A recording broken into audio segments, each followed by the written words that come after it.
mai taimako. Kan godiya ta tabbata ga Allah Ubangiji na kuma Ubangijin ku. Kuma idan da za mu dinga nemomin Allah da ya mana baya iya doguwa a kaina kuma gan ku. Ina ma na ƙara godiya a kaina kuma gan ku. Ya Allah Ubangiji na ni mai tarin zunubai ne a kaina kuma gan ku. Ka yafe mini tarin zunubai da ke kaina kuma da ke kan ku.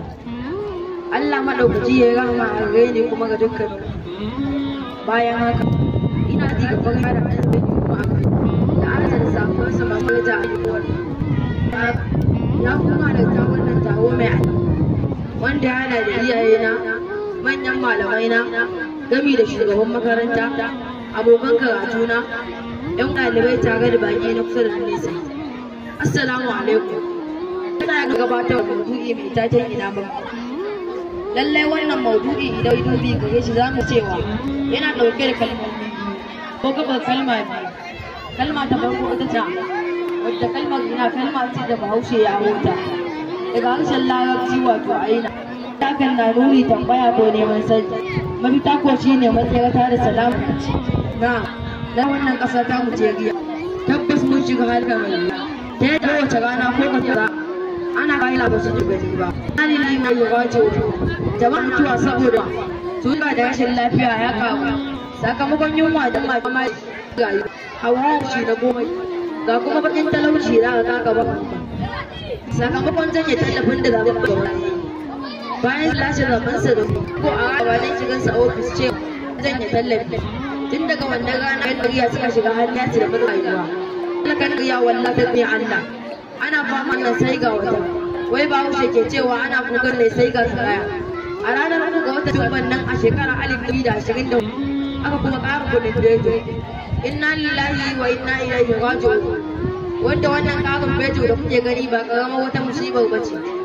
Domin su komai zai daga farashi ya ƙara hawa. Wanda hakan talakawa za su ƙara shiga cikin tasko. Ke Najeriya, ke Najeriya, ke Najeriya. Ta ina za ki zauna lafiya? Ana zubar da jinin bayan Allah manya-manyan malamai shehidai.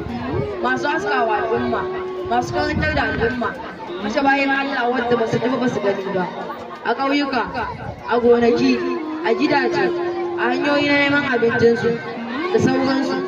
Dukkan wanda wannan fitina ta cinye, Allah ka gafarta masa, ka yi masa rahama, to ina mafita.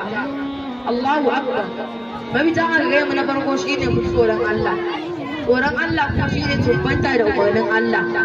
Da nisantar dukkanin hannun Allah subhanahu wa ta'ala. A daina kashe rayuka, a daina shirka da tsafi, a daina saba wa iyaye, a daina tauye mudu da ma'auni, a daina shan giya, a daina alfasha. Fassarar ma'anar aya ta Alƙur'ani zuwa mai namba 65 daga aya ta 2 zuwa ta 5. Cikin fadin Allah subhanahu wa ta'ala. Dukkan wanda ya ji tsoron Allah, Allah zai sanya mashi mafita ga dukkanin tsanani da wahala da ya shiga. Kuma Allah subhanahu wa ta'ala ya kuma cewa dukkan wanda ya ji tsoron Allah, Allah zai sauƙaƙa masa al'amuransa, kuma zai asirta shi zai da baya tsammani, kuma zai kankare masa munanan laifuffukan shi, kuma ya kankare masa munanan laifuffukan shi, kuma ya ji maladan shi ya shiga gidan aljanna ranar tashin kiyama.